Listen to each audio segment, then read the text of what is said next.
Yo, what is good people? Ben from Lover of Tech, and we are back for another ultimate camera comparison, and this time it's between the Motorola Edge 20 Pro versus the Galaxy S21 Ultra. Yes, this is a completely unfair camera comparison. Why? £650 to basically £1,200. The S21 Ultra is about double the price, right? But it's what I've got access to. I know a device like the S20 FE or the OnePlus 8T or the Pixel 5 would have been a much more fair comparison. I don't have access to those, so just putting that disclaimer out there right now. But we are going to compare them, and as you've seen it, front-facing camera, rear-facing camera, daytime, nighttime shots and video.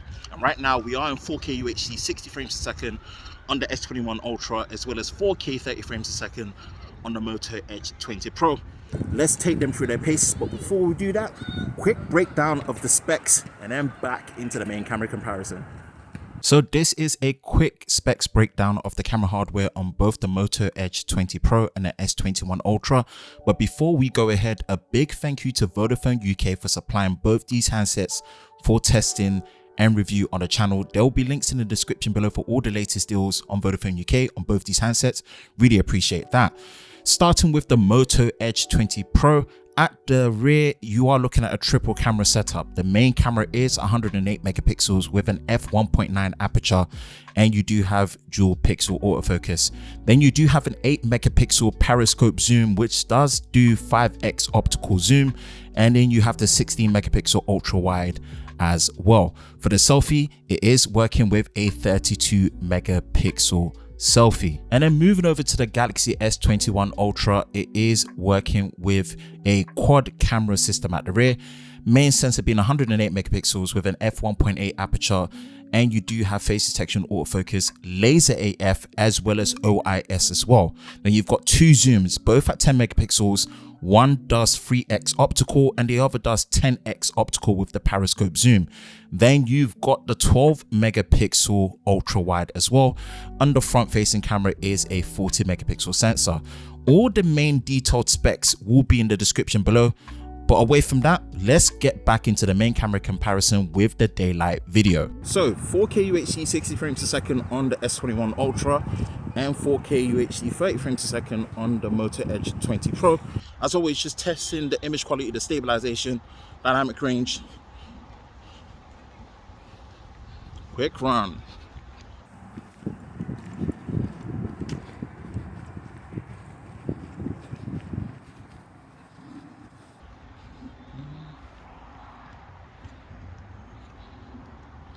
And now we are matching 4K UHD 30 frames a second on both cameras.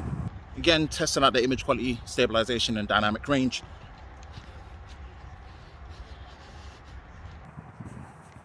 Take a quick run.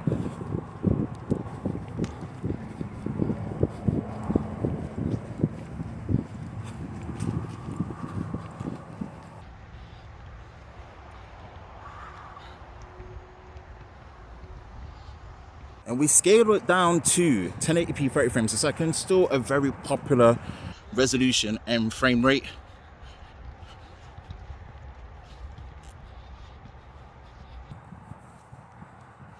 And quick run.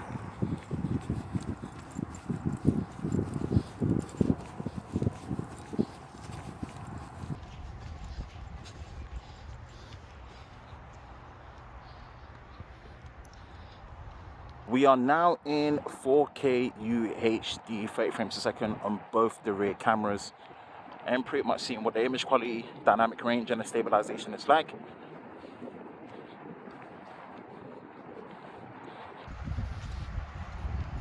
And quick run.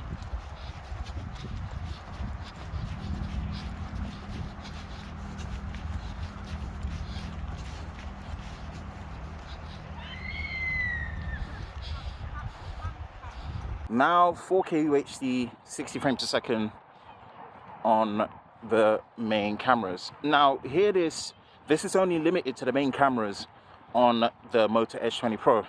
You can record 4K UHD 60 frames a second on all the camera sensors on the S21 Ultra, but you have to pause it, then switch it over focal lengths.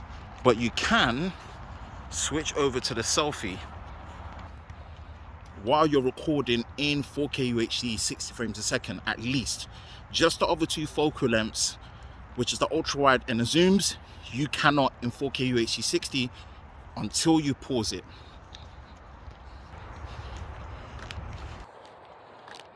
Quick run.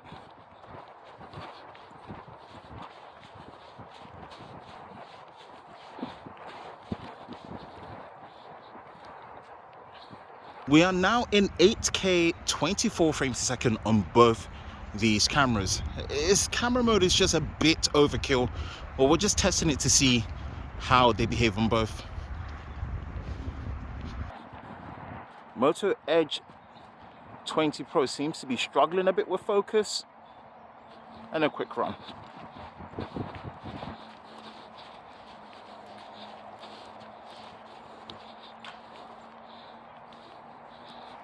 So we've dropped it down to 1080p 30 frames a second on the Motorola, but on the Samsung it is at 4K 30. Now the reason why is now with the Motorola, all three camera focal lengths are now active at the back. Ultra wide on the Samsung,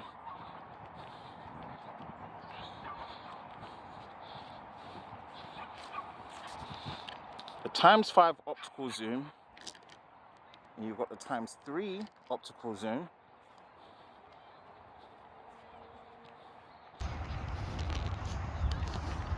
×10 optical zoom, back to the main. But one advantage you do get with the Samsung is you can flip it to the selfie when you record it in 4K UHD 30 frames a second on all the focal lengths. That is impressive for that level of flexibility, but to be able to activate all three camera focal lengths in video on a Motorola, you do need to drop it down to 1080p 30 frames a second.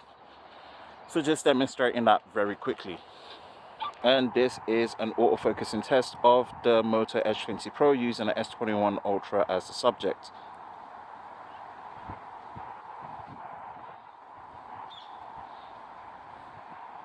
Seems to be catching it well. Sometimes it feels like the initial focusing hesitates maybe ever so slightly, but looks smooth. This is a quick AF test of the Galaxy S21 Ultra using the Moto Edge 20 Pro as the subject, and we are in 4K UHD 30 frames a second. Generally speaking, the Samsung focuses nice and smooth.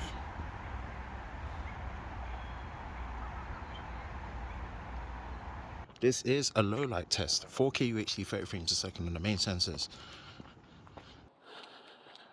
Just seeing how they perform in low light.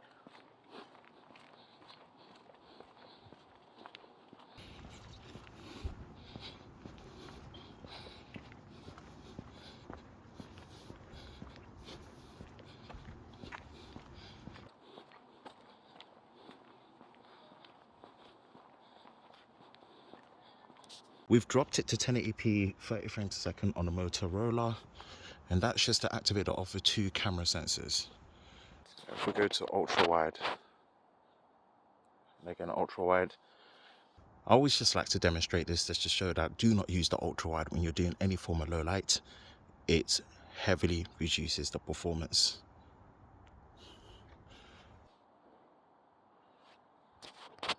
Now most likely in low light, the zoom is from the main camera sensors and not from the opticals.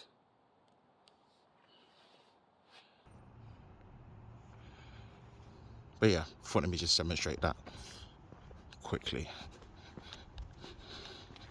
Now we are onto the pictures for the Moto Edge 20 Pro and the S21 Ultra. For the daylight and low light, I definitely recommend pausing it at each shot so you can take it in and really give your own thoughts on which one you prefer, because I'll be giving my own in terms of my experience and what I've seen with it. And I will say this again, because I know there will be people in the comments, yes, this is an unfair camera comparison. If I had the Pixel 5, OnePlus 8T, S20 FE, phones that were more comparable to the £650 price that the Moto Edge 20 Pro would be much more fair, but I've only got access to the S21 Ultra, so I'm working with what it's got. And yes, to no surprise, overall the S21 Ultra is better when it comes to daylight pictures and low light. It holds up really well in terms of color accuracy for the Moto Edge 20 Pro. Portrait mode for the selfie looks great. The color rendition and the sharpness is really great. The zoom performance at 5x is really great in that sense. The ultra wide is decent, and the main camera is not bad. It does lack a bit of dynamic range here and there, but it's overall good. It's a good camera in a sense of where it sits, but overall the S21 Ultra is better. What's the case with when you come over to night pictures as well? With night pictures, the S21 Ultra holds up better.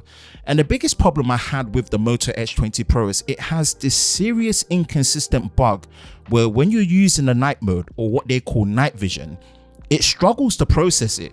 You would take the picture and it would be rotating same processing. You would restart the device, I factory resetted it, and it's so inconsistent. Sometimes the night pictures when it comes to night vision or night mode works, and a lot of the time it just doesn't. And it's a very frustrating experience regardless of where the price point is. So I really hope Motorola fixes that. I might have just got a bad review unit, but I'm just gonna test it and give my thoughts on where I am and how I've been using it. And if you see some night shots, it just didn't activate, so it really suffered unless you were using a flash. So just bear that in mind if you're going into the Moto Edge 20 Pro to use it. Nighttime shots might not just work out as you would like. Moving over to the videos are okay, but the video performance is very inconsistent. The main camera has no form of OIS, and on top of that, it doesn't seem to use any form of electronic image stabilization to help with any of the shake or jitters in any of the recording mode. And it also sometimes struggles with focus. Again, that's an exception more in 8K, but sometimes it does seem to struggle with focus. It lacks dynamic range. It doesn't really look that great, and for you to benefit from the other focal lengths, you do have to shoot in 1080p 30 frames a second. Audio is very good on it as well. I have to say the audio is good, and in some cases you might say it's probably better than the S21 Ultra. But overall, my experience with the video as well as the pictures, it just falls below decent for me. Is it a bad camera? No. But I promise you this now, with phones like the Pixel 6 as well as the S21 FE and whatever OnePlus will be bringing out, it could eat this phone alive. If you're even comparing it to the previous models that these manufacturers brought out, the Moto Edge 20 Pro, in my opinion, struggles, not just against the S21 Ultra, but I think if you can watch any of my previous camera comparisons with these devices, it might not hold up well. But those are my overall thoughts. Again, I do recommend just pausing it. This is just a quick summary. Let me know in the comment section below what you thought of these two. And that is another ultimate camera comparison done on the Lover of Tech channel. Let me know in the comment section below what's your thoughts on this, and we can have a healthy discussion about it. That's it for me, Ben from Lover of Tech. If you enjoy videos like this, you know exactly what to do, man. Hit the like button, hit that subscribe button, hit that notification bell so you're part of Team TLS, the Tech Lover Squad, so you don't miss any future videos on the channel. I hope you're all safe during this time. I will catch you in the next one. Peace.